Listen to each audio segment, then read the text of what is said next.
أعوذ بالله من الشيطان الرجيم. بسم الله الرحمن الرحيم. يا أيها المزمل قم الليل إلا قليلا نصفه أو انقص منه قليلا أو زد عليه ورتل القرآن ترتيلا إنا سنلقي عليك قولا ثقيلا إن ناشئة الليل هي أشد وطئا وأقوم قيلا إن لك في النهار سبحا طويلا واذكر اسم ربك وتبتل إليه تبتيلا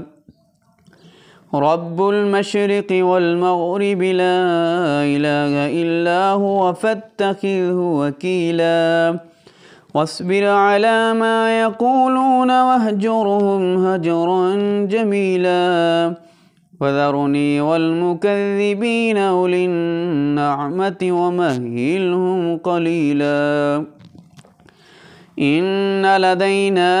أنكالا وجحيما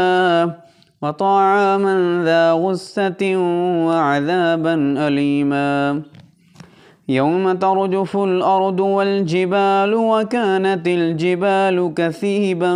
مهيلا إنا أرسلنا إليكم رسولا شاهدا عليكم كما أرسلنا إلى فرعون رسولا فعصى فرعون الرسول فأخذناه أخذا وبيلا فكيف تتقون إن كفرتم يوما يجعل الولدان شيبا السماء منفطر به كان وعده مفعولا إن هذه تذكرة فمن شاء اتخذ إلى ربه سبيلا إن ربك يعلم أنك تقوم أدنى من ثلثي الليل ونصفه وثلثه وطائفة من الذين معك والله يقدر الليل والنهار علم أن لن تحصوه فتاب عليكم فاقرؤوا ما تيسر من القرآن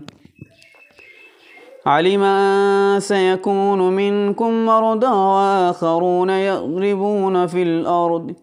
يبتغون من فضل الله وآخرون يقاتلون في سبيل الله فاقرؤوا ما تيسر منه وأقيموا الصلاة وآتوا الزكاة وأقرضوا الله قرضا حسنا وما تقدموا لأنفسكم من خير تجدوه عند الله هو خيرا وأعظم أجرا واستغفروا الله إن الله غفور رحيم.